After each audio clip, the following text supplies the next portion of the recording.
Señor mi Dios, al contemplar los cielos, el firmamento y las estrellas,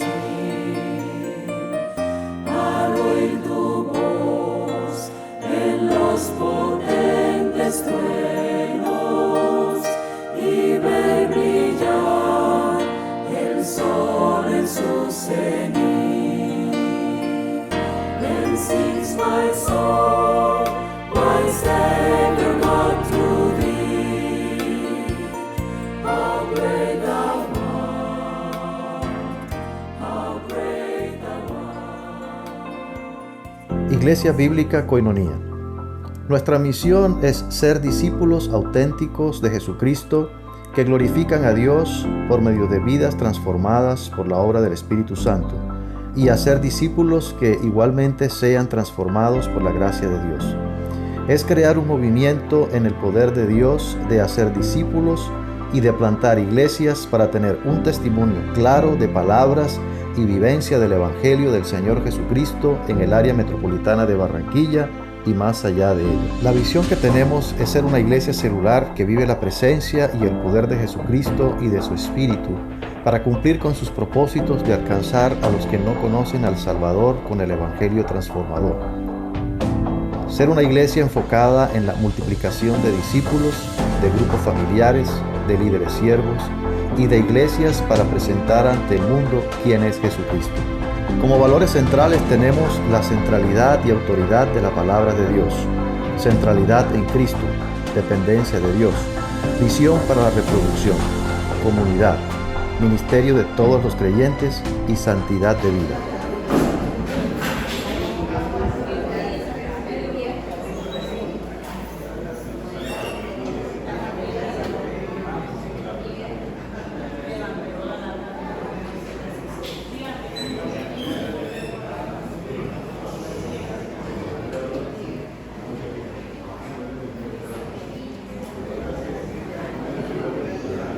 Bien, hermanos, muy buenos días para todos. Esto es un piloto que estamos haciendo, a ver cómo funciona, cómo se desarrolla. Entonces, sonó la campana ya. Ya sonó la campana. Un piloto a ver cómo nos va con este tiempo de receso intermedio. Pero es un piloto, estamos probando. A ver cómo nos va. Si nos portamos bien, entonces ahí seguimos. Bueno, hermanos, gracias a Dios por este tiempo, por esta oportunidad que tenemos de reflexionar en la palabra de Dios, pero también es un tiempo para alabar al Señor, para exaltarle.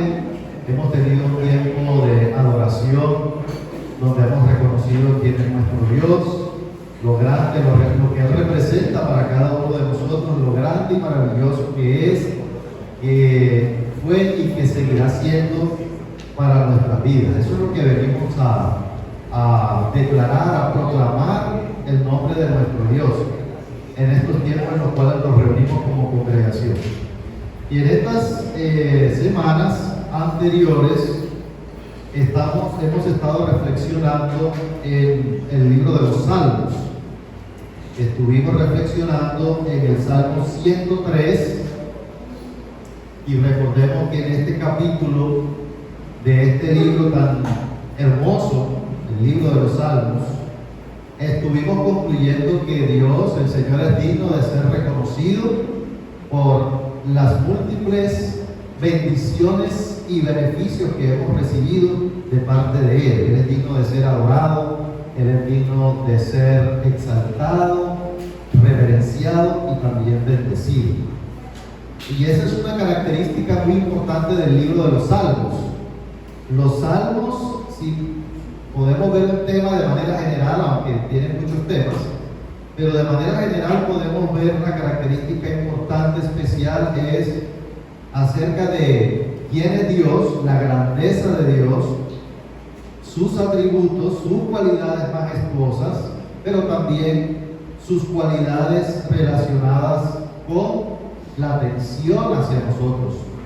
la atención hacia sus hijos. Si ustedes han visto, han reflexionado y han observado, mucho de lo que el salmista expresa es la angustia, la persecución, la tribulación que está viviendo. Eso es una realidad, pero al mismo tiempo también expresa al final de cada momento en el que él se acerca a Dios: pero tú eres mi refugio, pero tú eres mi confianza, pero tú eres mi esperanza. Entonces se combinan esas dos realidades: la realidad de la aflicción, de la tribulación, del sufrimiento, pero por encima de todo el Dios grande y majestuoso que está a su favor. Y eso es lo que nosotros queremos reflexionar en el día de hoy. Yo particularmente he estado experimentando eso en el libro de los Salmos, en estos tiempos difíciles que estamos viviendo como familia. El libro de los Salmos me ha ayudado a enfocarme en Dios, el enfoque en Dios, en quién es Dios, no enfocarme tanto en las circunstancias ni en la realidad, pues obviamente tenemos, la realidad es realidad, no valga la redundancia, pero también está por encima de eso, está la grandeza de Dios a nuestro favor. Y yo he podido experimentar eso al reflexionar este libro de los Salmos, que tiene tantos principios en ese sentido. Entonces, en el día de hoy vamos a ver otro salmo que nos va a proporcionar más elementos acerca de quién es Dios, de tal manera que eso nos conduzca a algo, porque eso tiene que producir algo en nosotros. Cuando nosotros vemos en la Escritura quién es Dios, qué hace, cómo actúa, eso tiene que producir algo en nosotros, y eso es lo que Dios quiere, ¿no? Dios quiere que cuando nosotros veamos quién es Él, lo grande que es, eso nos conduzca a adorarle y a exaltarle. Entonces, ¿por qué debemos nosotros conocer a Dios en sus cualidades y en sus atributos y profundizar en quién es Dios?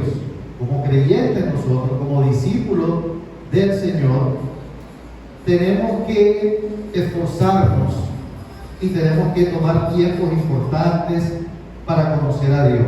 ¿Por qué? Porque alguien que no conoce a Dios, alguien que no tiene una relación cercana con Dios y conoce quién es Dios, no va a tener ningún fundamento para adorar a Dios y para exaltar a Dios en toda su totalidad, en toda su integralidad como Dios.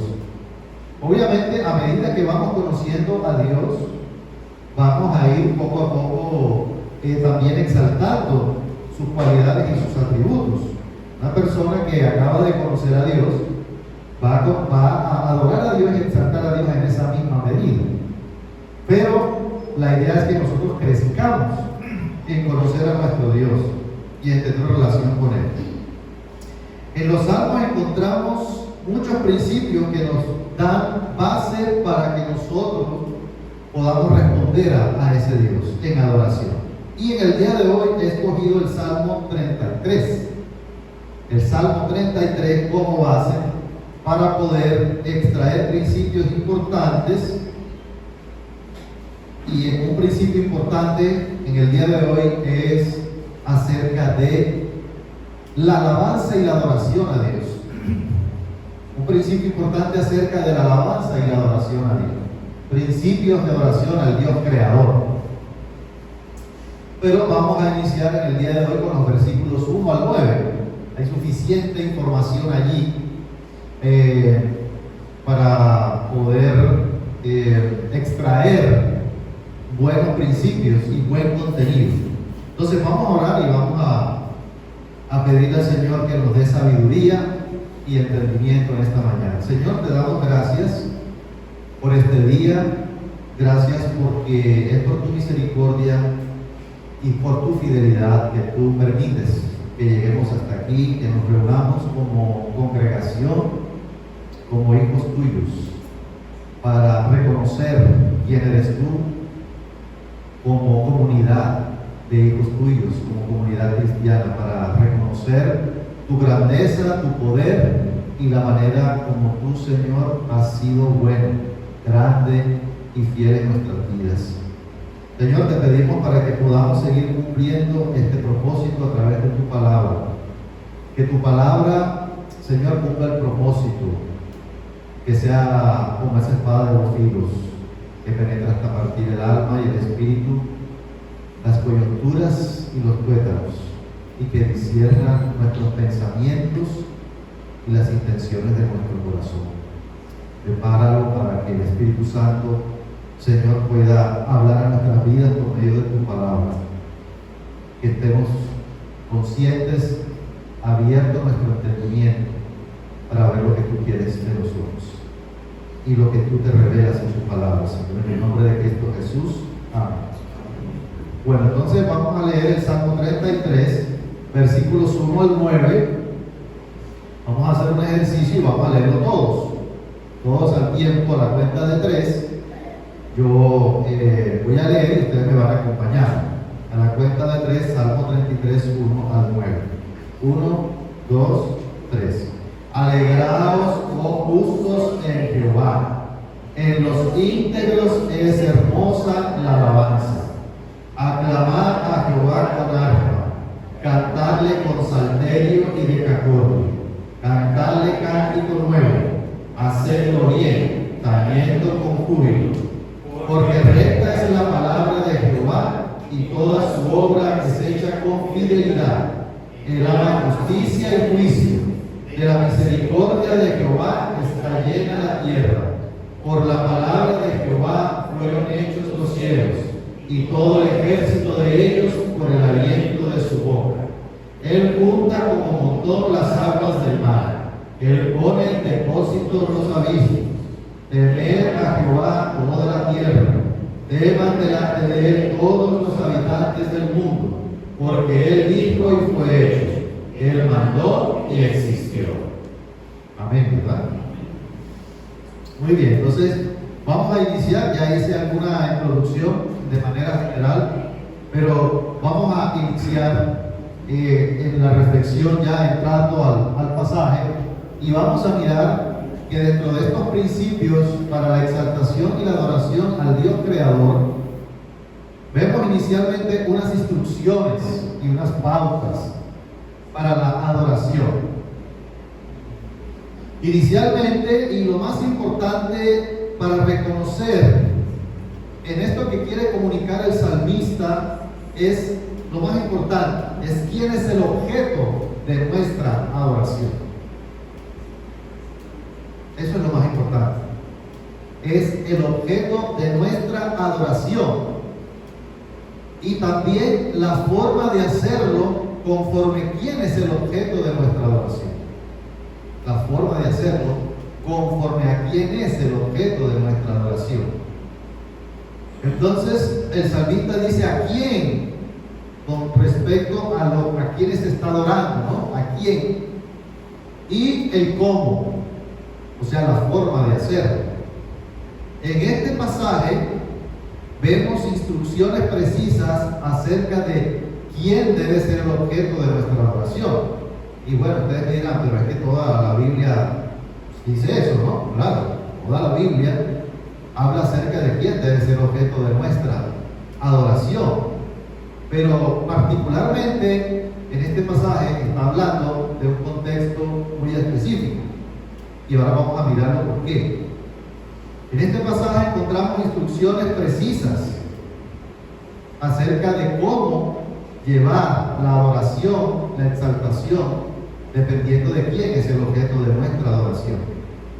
Y por eso comienza: alegraos, oh justos en Jehová, aclamad a Jehová con arpa. Entonces, lo primero y lo más importante es que el objeto de nuestra adoración es el Señor. Él es el objeto de nuestra adoración. No debe existir ningún otro objeto, ni nada ni nadie que sea hacia donde nosotros llevamos nuestra adoración. Nuestra mirada tiene que estar puesta y nuestro enfoque en el Señor y en lo que Él ha hecho. Porque el objeto de nuestra adoración podrían ser otras cosas. Si estamos hablando de la alabanza y la adoración en el contexto de la celebración los domingos, el objeto de nuestra adoración podría estar en la música. El objeto de nuestra adoración podría estar en los instrumentos o en el ritmo que se toque. Y no estoy diciendo que eso es malo. Estamos diciendo que el objeto de la adoración debe ser el Señor. Y que lo demás es un apoyo para la adoración. Entonces es importante el apoyo, pero nuestra mirada debe ser nuestro Dios, quien es el que está recibiendo la alabanza. Pero la instrucción no se queda solamente en eso, sino que nos dan detalles acerca de la manera de hacerlo. No significa que los detalles aquí son estrictamente normativos, ¿cierto? Pero sí hay principios importantes que nosotros podemos extraer para aplicar. Entonces, lo que el salmista nos está comunicando aquí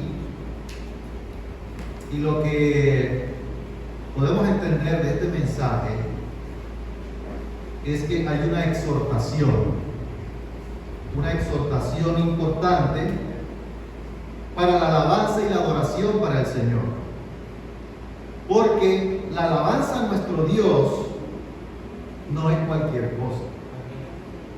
La alabanza y la adoración a Dios no es cualquier cosa.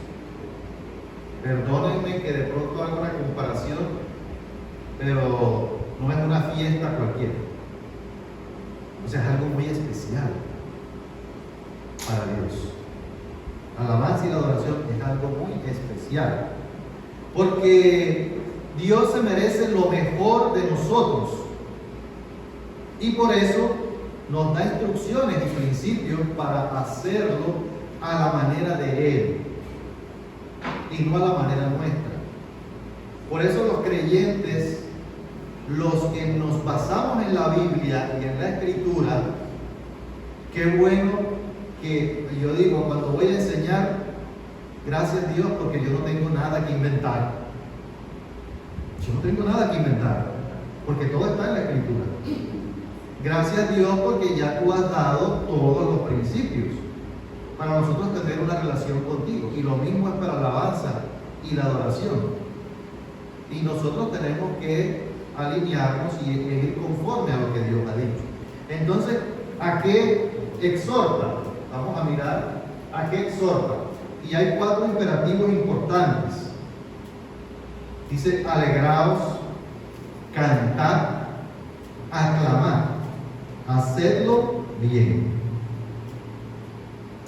Digamos, en general puedo mencionar que en esta primera parte del pasaje lo que el salmista quiere comunicar, ¿no?, es que en la exhortación tiene que ir algo importante, y es la armonía y la sincronía, porque está siendo hecho para Dios,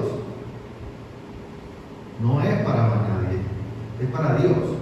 Entonces la armonía y la sincronía, hacerlo bien, eso está llevando un mensaje. Y sabemos también que los imperativos nos indican algo. Debemos hacerlo por obediencia a Dios. Pero la obediencia no es: no, yo sí lo hago por obediencia. Por obediencia. Pero no, o sea, Dios, cuando hacemos algo por obediencia es porque tenemos contentamiento para hacerlo. Entonces tenemos que tener contentamiento también en seguir las instrucciones de Dios. No es solamente un llamado o una invitación, aunque sí es en parte eso, pero es mucho más que eso. La alabanza para nosotros no es una opción, es un mandato. Debemos alabar y adorar a nuestro Dios. El Salmo 118, en el versículo 19, el salmista dice: abridme las puertas de la justicia, entraré por ellas y alabaré a Jehová. Está preparando su corazón y está en una actitud para exaltar a Dios por lo que Él es. Ábrenme las puertas de la justicia, del Dios justo, para alabar. Pero dice, en cuanto a la exhortación, alegrarse en Jehová. Alegrarse. Esa es la primera exhortación. De pronto, las tres exhortaciones tienen relación, pero es importante entender lo que significa alegrarse. Creo que Gustavo habló algo de eso mientras estábamos en el tiempo de alabanza y adoración, porque el llamado a alegrarse implica que aún en medio de circunstancias difíciles, el alegrarse en el Señor no es una opción. Pero ¿cómo puede uno alegrarse cuando está viviendo situaciones de aflicción, sufrimientos familiares, económicos, de cualquier tipo? ¿Cómo puede uno alegrarse? Aquí dice alegraos. No dice alégrense cuando las cosas estén bien. Es un mandamiento normativo en cualquier circunstancia. Y precisamente eso es lo que el Señor quiere que nosotros llevemos a cabo. Que el alegrarse no sea solamente cuando las cosas van bien. Y eso está relacionado con el gozo que la Escritura nos llama a nosotros a tener en toda circunstancia. Filipenses capítulo 4, versículo 4, nos dice: regocijaos en el Señor a veces. Siempre. Regocijaos en el Señor siempre. Otra vez, el énfasis. Otra vez digo, regocijaos en el Señor. Ahora, no está pidiendo que te alegres por la situación que tienes. No tengo trabajo.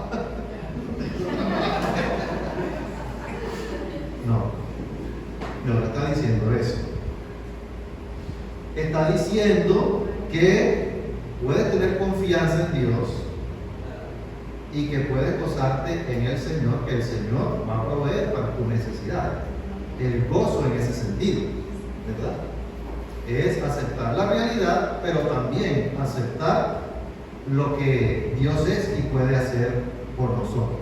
Entonces tenemos suficientes motivos para alegrarnos y para regocijarnos también por lo que Dios ha hecho por nosotros.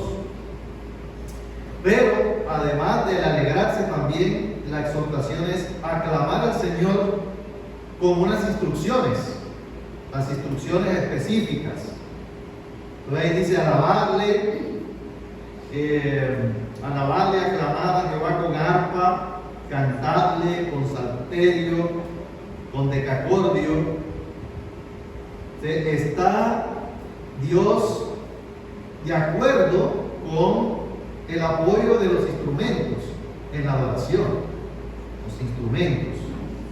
Y ahí se habla del arpa, el salterio, el decacordio, que son instrumentos que se utilizaban en esos momentos, son instrumentos de cuerda.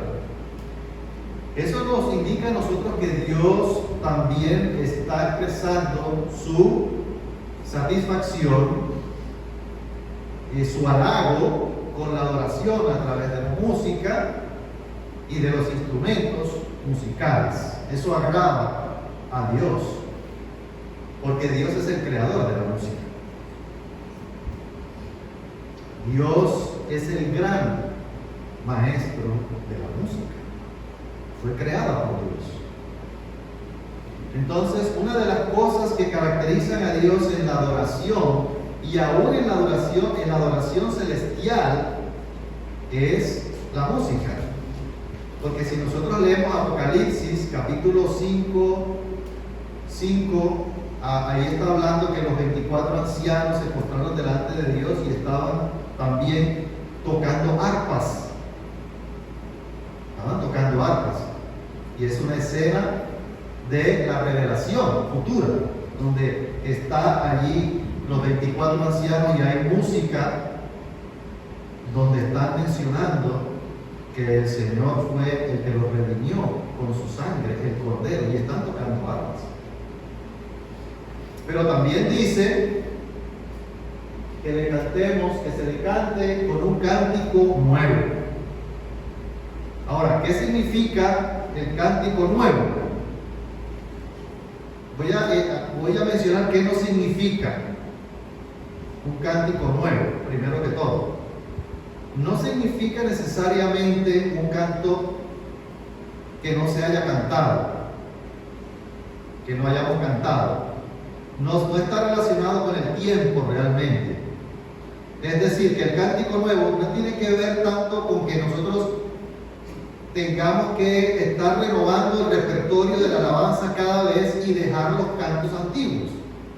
Ahora, no estamos en desacuerdo en renovar, no, claro que no. Pero no es lo que significa.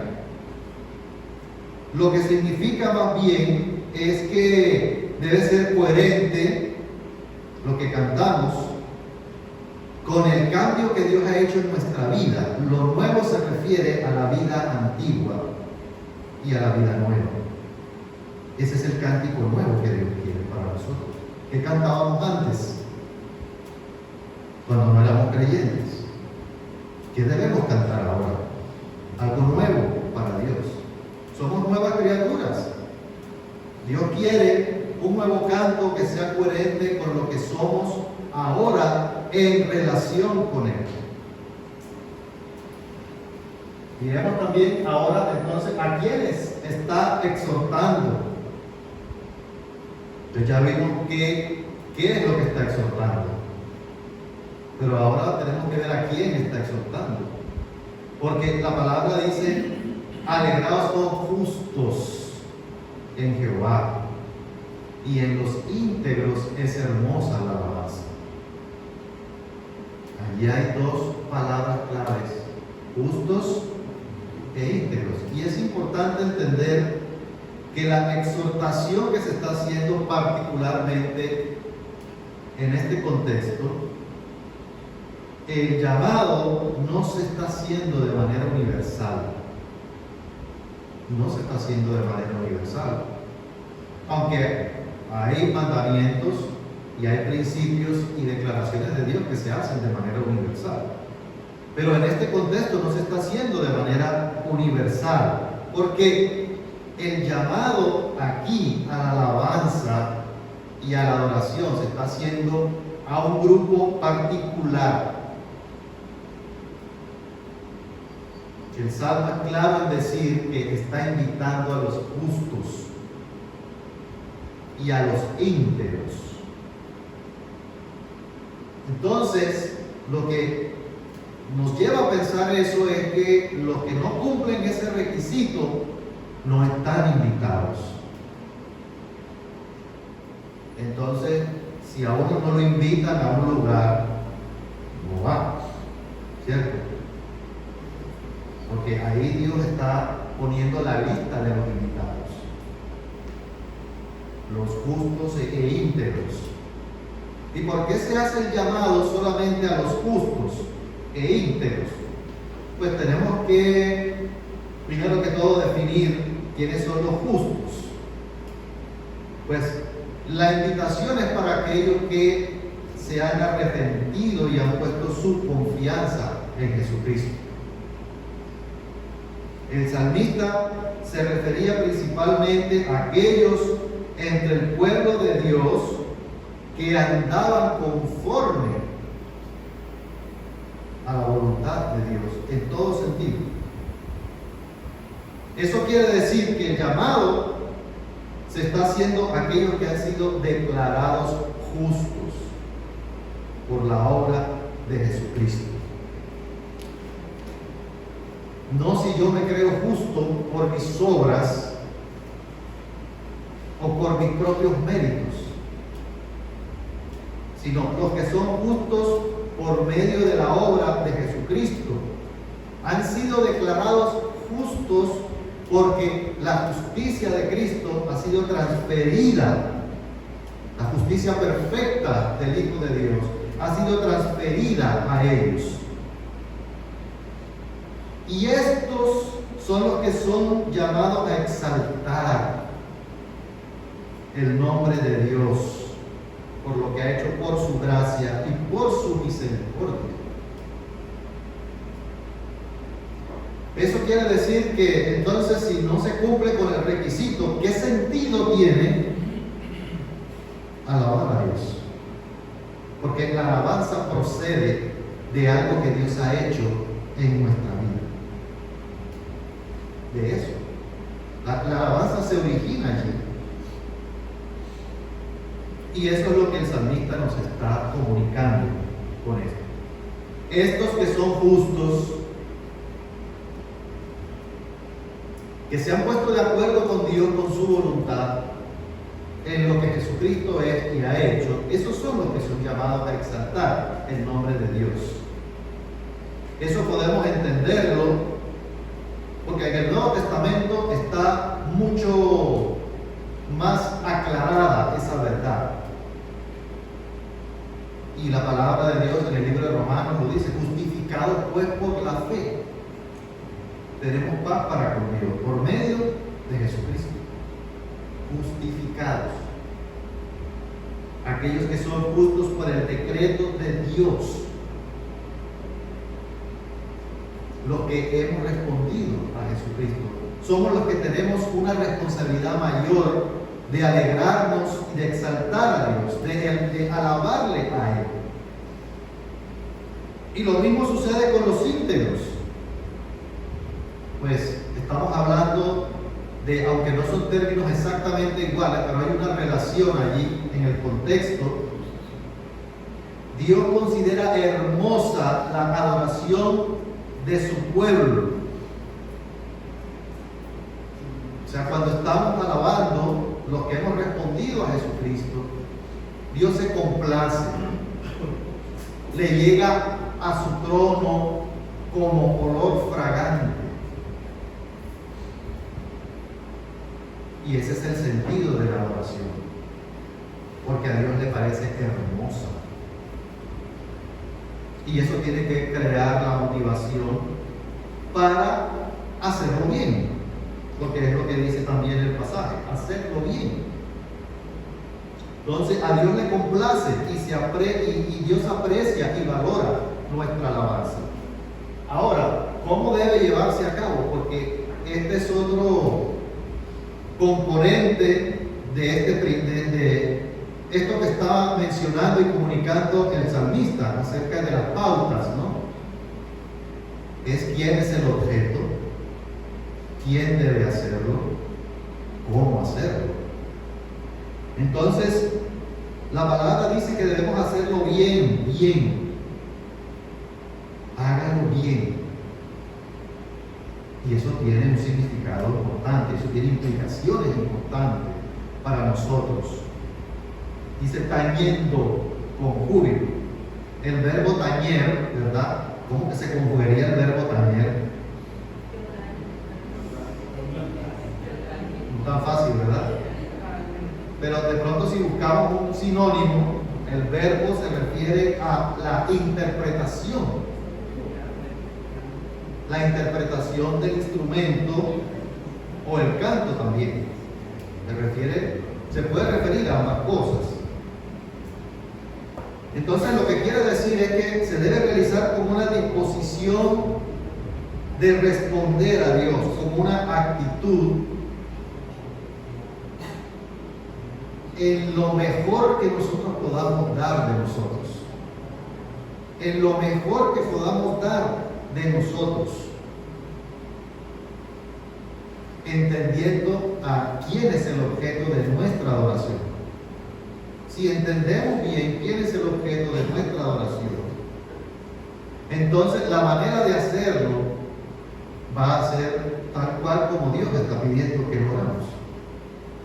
Pero si el objeto de nuestra adoración es la música, no lo vamos a hacer bien. Si el objeto de nuestra adoración son los instrumentos, no lo vamos a hacer bien. Es la actitud de nuestro corazón hacia el objeto de la adoración. Y por eso el salmista también dice algo importante. Pasemos a la siguiente. Con inteligencia. El Salmo 47, versículo 7, dice: porque Dios es el Rey de toda la tierra, cantad con inteligencia. Eso tiene sus implicaciones. Eso quiere decir que tenemos que tener un entendimiento de lo que estamos cantando, en primer lugar. Tenemos que tener discernimiento de lo que estamos cantando. Y no podemos cantar cualquier cosa. Ahora a cualquier canción cristiana le llaman alabanza. A cualquiera le llaman alabanza. Pero ¿cuál es el objeto de la adoración? Porque yo por casualidad he escuchado unas alabanzas en las emisoras cristianas y yo digo, ¿cuál es la diferencia de eso que están cantando con una canción en Radio Tiempo? Ninguna. Porque ¿quién es el objeto de la adoración? La persona o sus circunstancias. Y no digo que eso está mal, sino quién es el objeto de la adoración. Entonces no tengo ninguna diferencia si escucho una canción de Radio Tiempo. Las alabanzas que solo hablan del hombre sin mencionar a Dios, sin mencionar el objeto de la adoración, no es una alabanza con inteligencia, con entendimiento, con discernimiento. La forma de hacerlo es importante, es de valor para Dios, porque muestra la disposición y lo que damos a la hora de adorar o alabar a Dios. O sea, inteligencia también podemos asociarlo con la teología que se está presentando en las canciones. Porque, por ejemplo, hay canciones que tú te encuentras en las redes, sí, que están en un contexto cristiano, pero la teología es del hombre peleando contra Satanás. O sea, el hombre pareciendo en soledad ahí como que sí, hay algo que me está dando Jehová, pero la pelea es mía directamente con Satanás. Entonces tú ves un enfrentamiento que deja a Dios como que, bueno, ¿y Dios dónde está aquí? O sea, como que Dios es como el cual que está al lado en el ring mientras pelea, y no es la idea. O sea, tienen como esa intención, pero queda como a la mitad de lo que realmente es Dios, que está por encima de todo eso. Sí, así está, un buen ejemplo. Ese es un ejemplo. Y pueden haber otros ejemplos más también. Pero pasemos a mirar entonces ahora los siguientes versículos, los versículos del 4 al 7, las razones para la adoración. Porque no se queda solamente, el principio no se queda solamente en las pautas y las instrucciones, sino que los principios también están acompañados por razones. El pastor Carlos Rodríguez el domingo pasado nos hablaba acerca de los indicativos y los imperativos. Pues aquí hay un imperativo y un indicativo. O sea, nos está exhortando a hacer algo, pero hay razones para eso. Hay razones. No es hazlo porque a mí me da la gana de que lo hagas. No, es porque Dios nos da razones para hacerlo. Y las razones para adorar a Dios son las mejores razones, no son nuestras razones, son las razones de Dios. Y voy a recordar, porque recta es la palabra de Jehová y toda su obra es hecha con fidelidad, porque nos da la razón. Él ama la justicia y el juicio. De la misericordia de Jehová está llena la tierra. Por la palabra de Jehová fueron hechos los cielos, y todo el ejército de ellos por el aliento de su boca. Él junta como un montón las aguas del mar. Él pone en depósito los abismos. Ahí está dando razones. Nos está dando cuáles son los motivos para adorar a Dios y para exaltarlo. Entonces, una vez que ha dado las instrucciones y las instrucciones y los mandatos, ahora está dando los motivos para hacerlo. Y en estos versículos que acabo de mencionar, en lo que nos estamos ocupando, se nota en las razones, un énfasis bastante marcado en la palabra de Dios, en la palabra de Jehová. Y esa es la centralidad del mensaje, es la palabra de Jehová, la palabra de Dios. Hay un énfasis importante aquí. Y no está hablando exclusivamente de la palabra escrita, no está hablando de la palabra escrita, aunque podría incluirlo, y la palabra escrita, claro que para nosotros es nuestra autoridad, claro que sí. Pero en este pasaje específicamente no está hablando exclusiva y necesariamente de la palabra escrita. Y ahora vamos a mirar por qué. Hay un énfasis importante en la palabra, no en la palabra escrita tanto como las promesas, sus decretos, sus ordenanzas, sus provisiones para nosotros, sino de la palabra creativa de Dios, la palabra que crea de Dios. Entonces está haciendo una combinación entre la palabra y su creación, y cómo la creación de Dios fue creada por su palabra. Eso es lo que está expresando el salmista.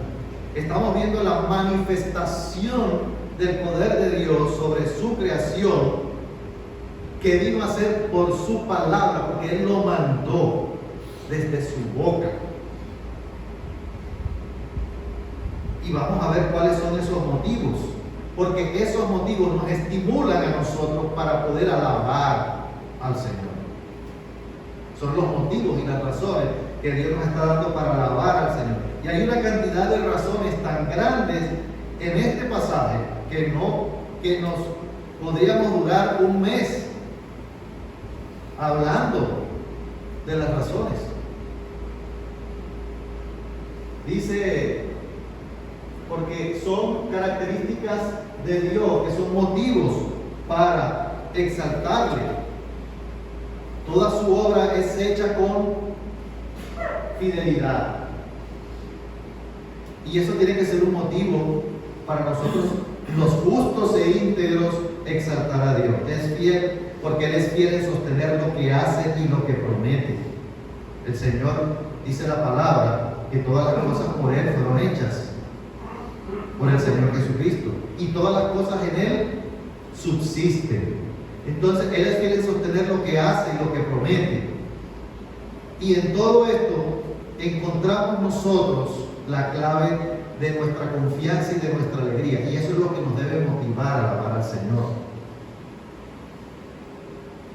Pero también dice que ama la justicia y el juicio. Él es un juez justo. El Salmo 45:7 dice: has amado la justicia y aborrecido la maldad. Por tanto te ungió Dios, el Dios tuyo, con óleo de alegría más que a tus compañeros. Ahí está pensando el salmista en la grandeza del carácter de Dios, en su justicia, y nosotros, al haber sido justificados por la obra de Jesucristo, nosotros tenemos que alabar a Dios porque es un Dios justo. Un Dios que ama la justicia y el juicio. Porque no es un Dios amoral. Dios no es un Dios amoral. Dios no es un Dios como los jueces terrenales. Y eso debe producir en nosotros la motivación para alabarle, porque eso nos ha favorecido a nosotros. Pero también dice que de la misericordia de Jehová está llena la tierra. Toda la tierra se ve favorecida con la misericordia de Dios, porque el sol sale sobre justos e injustos.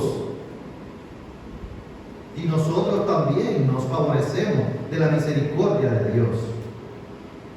Razones para alabar a Dios. Esa es la razón para alabar y exaltar a Dios. El objeto de nuestra adoración es Dios. Pero aquí, en esta otra sección, es donde está el énfasis. Creo que es la clave de los motivos de nuestra adoración, porque Dios crea con su boca. Por su palabra, dice su palabra es recta. Dios es íntegro y confiable, es consistente y es coherente, y eso tiene que animarnos a exaltar y adorar a Dios. Por su palabra fueron hechos los cielos, y eso es una alusión a Génesis. En el principio creó Dios los cielos y la tierra. Por su palabra fueron hechos los cielos. Oh Señor, qué grande eres. Eso me motiva a alabarte y a exaltarte. Porque con un solo mandato de su boca la tierra fue creada.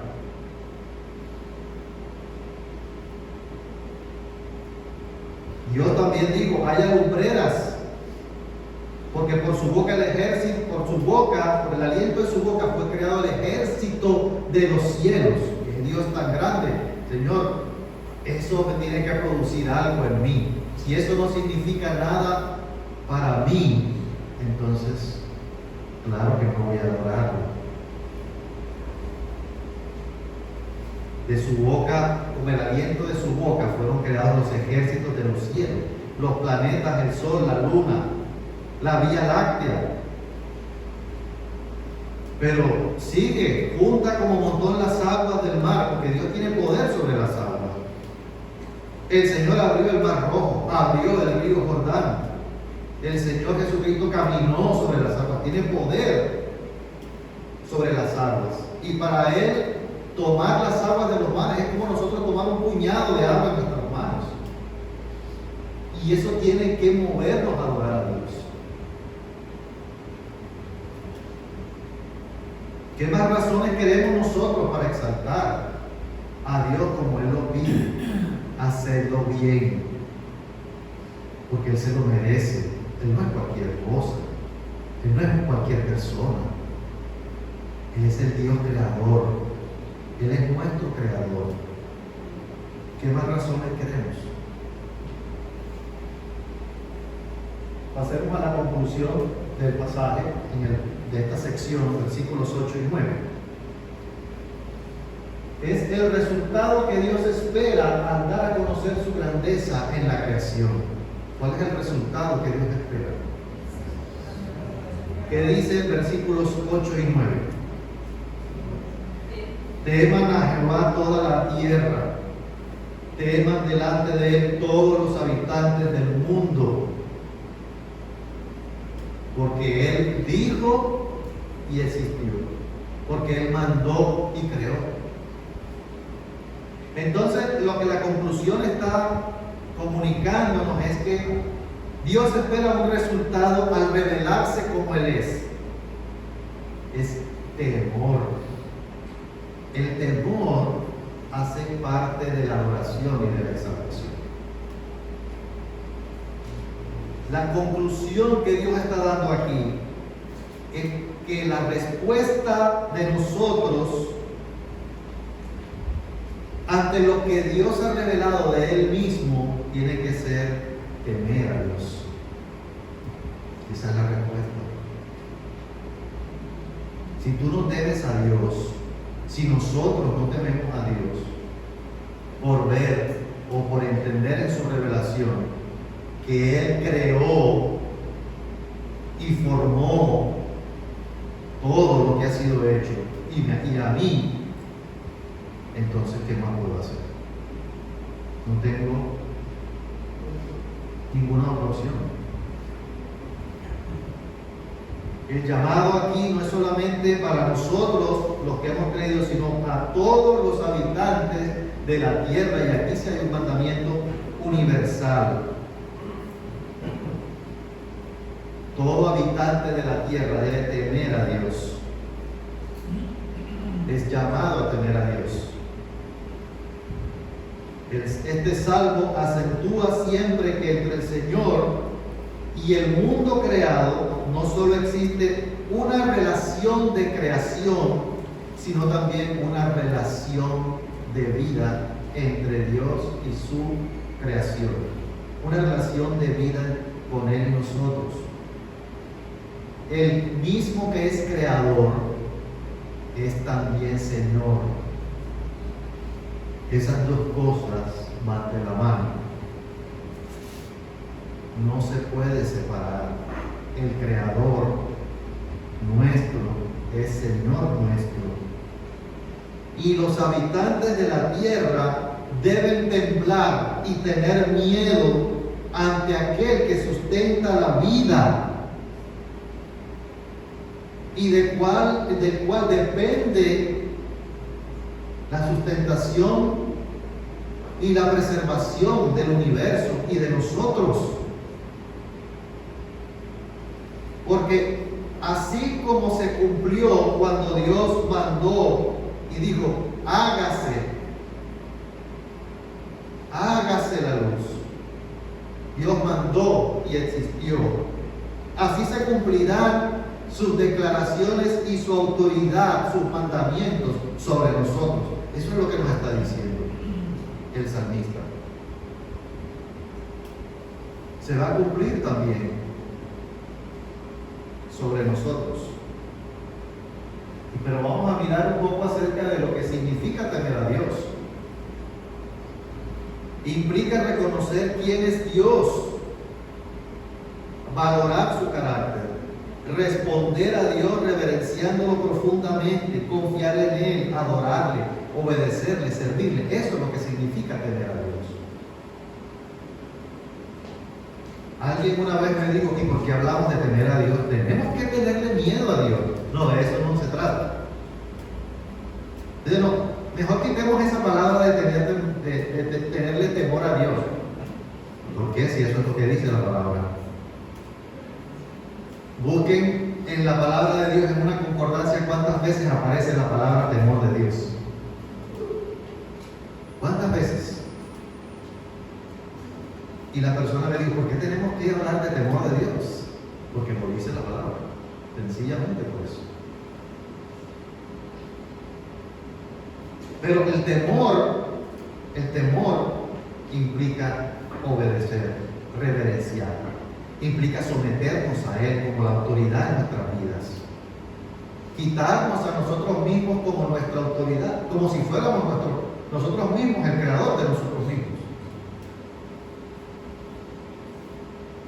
Y también, a la luz del Nuevo Testamento, temer a Dios implica entender el Evangelio de Jesucristo. Reconocer que Jesucristo murió en nuestro lugar para tomar el juicio por nuestros pecados. Significa ponerse de acuerdo con Dios en cuanto a la persona y a la obra de Jesucristo. Ese es temor de Dios. Una persona que aún no ha respondido a Jesucristo, sea que se le haya compartido o no tiene temor de Dios.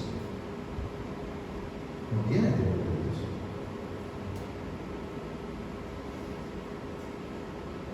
¿Qué enseñanzas vemos acá? Nuestra alabanza a Dios debe tener un sentido y un propósito. Nuestra alabanza debe ser producida por el temor de Dios. El temor a Dios, el cual nos ha creado, pero no solamente nos ha creado, sino que es la fuente de nuestra salvación por medio de Jesucristo. Ese debe ser lo que produce y lo que origina nuestra alabanza, el temor a Dios, porque es el Creador y es el Señor.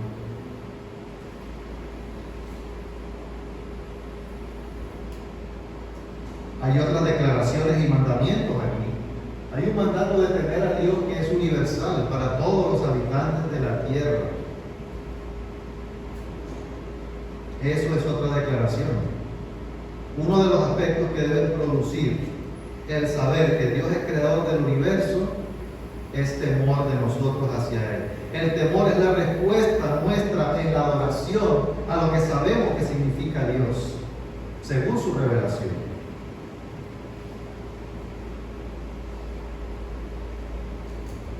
¿Y cómo contrasta esa realidad con, o más bien, cómo contrasta la revelación con la realidad? Con la realidad de nuestra cultura o a veces de nuestros pensamientos. Y con esto tenemos que tener mucho cuidado porque hay muchas doctrinas y filosofías que quieren oponerse a esta realidad. La doctrina o la filosofía o la corriente que no distingue entre Dios y su creación, y eso se va permeando en la mente hasta del creyente. Como por ejemplo, que nosotros o que la creación es Dios. Todo es Dios. Los animales son Dios, las plantas son Dios, nosotros somos Dios, porque somos criaturas de Dios, entonces somos Dios. Por ahí dijo un predicador: si tú eres hijo de Jehová, entonces ¿quién eres tú? Jehová Junior.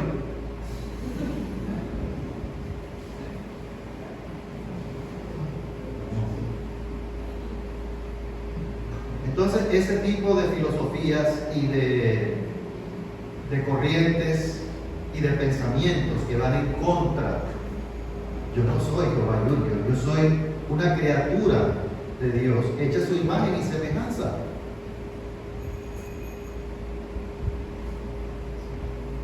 Que fui corrupto por el pecado, por la caída. Ese es el panteísmo que dice que todo es Dios y que no hay distinción entre Dios y su creación. O que Dios es creador, pero Dios solamente se ocupó de crear y ya no tiene nada que ver con su creación. Eso es deísmo.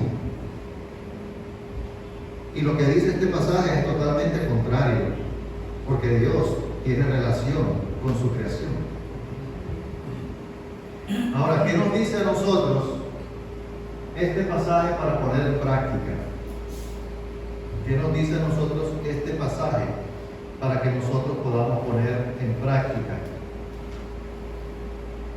Y es que nosotros debemos profundizar en nuestra relación con Dios y en quién es Dios, para poder conocer el objeto de nuestra adoración. ¿Quién es el objeto de tu adoración? Uno adora realmente al que conoce. Uno no puede adorar a alguien que no conoce. No puedes alegrarte, no puedes exaltar, no puedes cantar con júbilo a alguien que tú no conoces. Y por eso Dios se da a conocer y se revela para que nosotros le conozcamos. Y la respuesta debe ser adoración y temor a Dios. Un discípulo de Cristo tiene que inquietarse por conocer a Dios a través de la Escritura. Y en la medida en que nosotros conozcamos quién es Dios, así vamos a tener más motivos para alabar y venir con disposición, porque ya conozco a Dios. No es que apenas lo vamos a conocer aquí, o sea, aquí hay espacio para saber algo de Dios, pero yo tengo que esforzarme en conocer a ese Dios para poder alabarle. Tenemos que afirmarnos en Dios también como creador.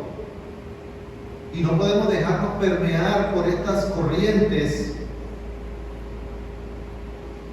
filosóficas y hasta religiosas a veces, de la creación, el evolucionismo, o que el mundo fue hecho por un punto que explotó y entonces así se hizo el hombre y la creación, el Big Bang. Podemos dejarnos llevar por eso, porque eso va en contra de lo que creemos, de un Dios creador. Y ahí comienza todo. En el principio creó Dios los cielos y la tierra. Ahí comienza todo. ¿Cómo es la calidad de nuestra adoración? Y tengo unos ejemplos. Es de calidad cuando lo hacemos como Dios lo manda, hacerlo bien. Hacerlo bien. Como es digno de un Dios grande, como el que vemos en la Escritura.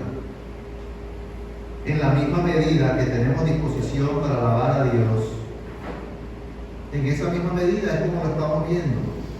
¿En qué forma lo hacemos bien? Lo hacemos bien cuando nos preparamos para venir el domingo. Hacemos bien. Lo hacemos bien cuando nos disponemos a llegar a tiempo para iniciar la celebración en el tiempo de alabanza. Lo hacemos bien. Porque Él es un Dios grande, se merece lo mejor de nosotros. Lastimosamente, hermanos, nuestro patrón es que cuando comenzamos a las 9 de la mañana, solamente estamos como 12, 10 personas nada más. Y eso no es hacerlo bien, hermanos. Eso no es hacerlo bien. Cuando nos dejamos dirigir por el grupo de alabanza, el grupo de alabanza es el que está dirigiendo. Tenemos que tener armonía, sincronía. Si queremos hacer palmas, vamos a hacerlas en sincronía con la alabanza. No estoy diciendo que no podamos hacer palmas, sino que la hagamos en sincronía con la alabanza. Porque los que están aquí, eso es un desenfoque para ellos si las alabanzas van por otro, si las palmas van por otro lado. Y Dios dice, háganlo bien, porque Dios es un Dios de orden. Cuando nos ponemos de pie y honramos a Dios en la alabanza, y le hacemos un llamado a los padres para que guíen a sus hijos, que hacen bien en ponerse de pie cuando estamos alabando a Dios, porque no es cualquier persona, no es el alcalde, es Dios, es el Dios creador. Cuando nos enfocamos y nos concentramos en la enseñanza, estamos exaltando a Dios. Cuando estamos enfocados realmente en el Dios grande y poderoso que nosotros tenemos, lo hacemos bien. Dios quiere que lo hagamos bien, a su manera, no a la manera nuestra. Hermanos, que Dios nos ayude a seguir conociendo a Dios, para que eso nos motive y nos ayude a seguir adelante, para alabar, adorar y exaltar al Señor como Él se lo merece. Oremos. Señor, gracias te damos. Gracias por la manera como tú nos enseñas. Gracias, Señor, porque tú eres un Dios grande, es lo que hemos visto. Y en esta mañana te adoramos y te bendecimos, Señor. Te adoramos porque tú eres el Dios creador. Y nosotros debemos someternos a ti, Señor, por ser nuestro creador. Ayúdanos a apropiar esa realidad en nuestra vida y que eso produzca en nosotros temor, Señor. Temor. El temor que es reverente, el temor que es honrarte a ti, el temor que es obedecerte a ti, Señor. Ayúdanos a ver esa realidad para que eso sea lo que nos mueva también a alabarte y a reverenciarte, a exaltarte, que la alabanza realmente tenga un sentido para nosotros. Que Koinonia, Señor, pueda ser una iglesia que dé ese ejemplo, el ejemplo del Dios que honra porque sabe quién es su Dios grande y creador. Y que lo mostremos también en nuestra vida. Ayúdanos a ver, a corregir, Señor, en nuestro corazón. A corregir, Señor, en nuestro corazón aquello que no estamos haciendo bien, Señor, conforme a tu voluntad y conforme a tu palabra. Te damos las gracias, Señor, porque sabemos que el Espíritu puede producir en nosotros tanto el querer como el hacer por tu buena voluntad. Gracias, Padre, en el nombre de Cristo Jesús. Amén. Estamos despedidos, pero para que se vayan ya.